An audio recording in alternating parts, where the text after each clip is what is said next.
নমস্কার বন্ধুরা, আপনাদের এর আগে আমি একটা ভিডিওতে দিয়েছিলাম যে একজন ভ্যান চালককে কিভাবে একটি কুকুর বাঁচানোর অপরাধে হাতের মধ্যে মারা হয়েছিল। কিন্তু কথাটা হচ্ছে সেটা হাতের মধ্যে মারা নয়, সে মাথার মধ্যে মারতে গেছিল। আর সেই ভ্যান চালক হাত দিয়ে বাঁচাতে গিয়ে তার হাতের ওপর লেগেছিল। কারণ ভ্যান চালকের মুখে আমি সেই কথাটিই শুনলাম যে আমার মাথার ওপরে আঘাতটা করতে গেছিলো আর আমি হাত দিয়ে আটকাতে গিয়েছিলাম, তাই আমার হাতে এত জোর লেগেছে। তাহলে মাথায় বাড়িটা লাগলে আমার সেই সময়টা কি পরিস্থিতি হতো, হয়তো স্পট ডেটও হতে পারতাম। তাহলে এবার বুঝতে পারছেন মানবিকতা কোথায় গিয়ে পৌঁছেছে। কিছু কিছু মানুষ হিংস্র জাতীয় হয়ে উঠেছে। তা আমি আপনাদের কথা দিয়েছিলাম যে কোন মানুষটিকে হাতে মেরেছে তাকে আমি দেখাবো। তো সেই মানুষটি অনেক দিন ধরেই আমার কাছে রয়েছে। এবার বলে দিই, সেই মানুষটি আর কেউ নয়, আমারই হাজব্যান্ড। আমি বাপের বাড়িতে এসেছি, সেই ভ্যান চালক বলেছিল এখন কাজের বাজারটা খুব খারাপ, তো তুমি বাপের বাড়ি গিয়ে কিছুদিন থেকে এসো। তো সেই কারণে আমি বাপের বাড়ি এসেছিলাম। তো সেই সময় ঘটনাটা ঘটে গেছে। তো পরিস্থিতি এতটাই খারাপ, তার থেকেও বেশি মানুষ আরও খারাপ করে দিয়েছে। তো সেই মানুষটির হাত দেখাচ্ছি। সেই মানুষটির শিরায় আঘাত হয়েছে আর হাড়ের মধ্যেও প্রচণ্ড লেগেছে। তার মেডিসিন চলছে, ফটো করানো হয়েছে। এবার হাতটা আপনাকে দেখাচ্ছি। আমি ঘুমিয়ে পড়েছে মানুষটি, ব্যথায় কাতর, তো মেডিসিন নিয়ে নিয়ে চলছে।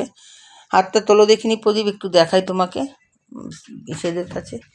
হাতটা ঠিক করে একটু দেখাও প্রদীপ, টান টান করো দেখি, আঙুলগুলো একটু টান টান করো, বরফ দিতে হবে একটু পরে। দেখুন বন্ধুরা, হাতটাকে কীভাবে মেরে ফুলিয়েছে। তো কবে ভিডিওটা দিয়েছি, এখনও তার ফোলা ভাবটা এখনও কমেনি। যখন যখন বরফ দিচ্ছি তখন তখন কমছে, আবার পরবর্তী সময় ফুলে উঠছে। তো শিরায় যে আঘাতটা লেগেছে, সেই শিরার আঘাতের ওষুধটা চলছে। সেই শিরাটা একটু রক্ত চলাচলটা মানে বন্ধ বন্ধ হয়ে এসছে।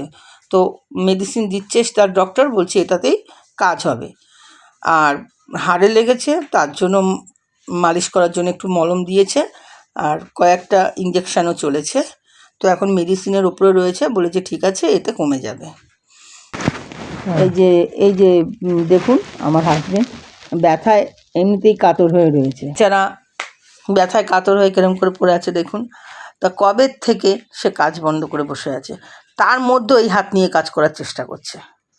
হ্যাঁ, তো লাগছে ব্যথা, তো কিছু করার নেই। তাহলে বুঝতে পারলেন মানুষ কোন পর্যায়ে নেমে যাচ্ছে দিন দিন। মানুষের প্রতি মানুষের কোনো ভালোবাসা নেই। তবে আমি একটা কথা বলতে পারি, সেই মানুষের সঙ্গে যদি কোনো দিনও দেখা হয়েছে যে এই আঘাতটা করেছে, সেই মানুষকে অবশ্যই আপনাদের সামনে তুলে ধরবো। কারণ আমার বাড়ির সামনে সেই মানুষটি থাকে না, অনেকটা দূরত্বে থাকে। আর সেই জায়গাটার নামও আমি বলবো, নাম হচ্ছে হাওড়া ময়দান, ফেমাস একটা জায়গা, মংলার হাট যেখানে বলে। সেইখানে আমার হাজব্যান্ড ভ্যান চালকেরই কাজ করে। তো সেইখানে এই ঘটনাটা ঘটেছে। তো বন্ধুরা, আমার এই ভিডিওটা আপনারা প্রচুর শেয়ার করবেন। যে আঘাত করেছে আমি চাই তার কাছে যেন এই কথাটা পৌঁছে যায়, তার মানবিকতাটা কীরকম সেটা সে যেন বুঝতে পারে। তাকে তো আমি অবশ্যই বলছি, যেদিন আমার দেখা হবে সেদিন অবশ্যই আমি তাকে আপনাদের সামনে তুলে ধরার চেষ্টা করবই। কারণ সে তো অনেকটা দূরত্বে থাকে, সে আমি বলতে পারছি না, গ্যারান্টি দিতে পারছি না যে আমি তাকে তুলে ধরতে পারবো কি না। তবে আমি বলেছি আমার হাজব্যান্ডকে যে তুমি যদি কোনো সময় তাকে দেখো, কমসে কম আমাকে একটা কল করবে, আমি অবশ্যই তাকে গিয়ে ধরবো যে কেন এই আঘাতটা সে করেছে। যাক গিয়ে, কুকুর বিড়াল পশু পাখি আমরা সকলেই ভালোবাসি। সমস্ত জিনিসেরই জীবন আছে, প্রত্যেকটা জিনিসেরই কষ্ট হতে পারে, কিন্তু আঘাত না লেগে অন্য একজনকে কষ্ট দেওয়া, সেটা কিন্তু বিশাল বড় অপরাধ।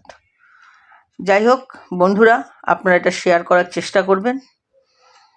আর জানি না সেই মানুষের মনের মধ্যে একটুখানিও কোনো বিবেক, এই ভিডিওটা দেখে বিবেক ফিরবে কি ফিরবে না সেটা আমি বলতে পারছি না।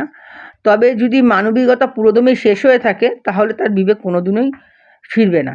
সে আরও মনে মনে বলবে বেশ করেছি, তাই না বন্ধুরা? আর যদি মানবিকতা ফেরে তাহলে মনে মনে নিশ্চয়ই সে রিয়েলাইজ করবে যে আমি ভুল করেছি। ব্যাস।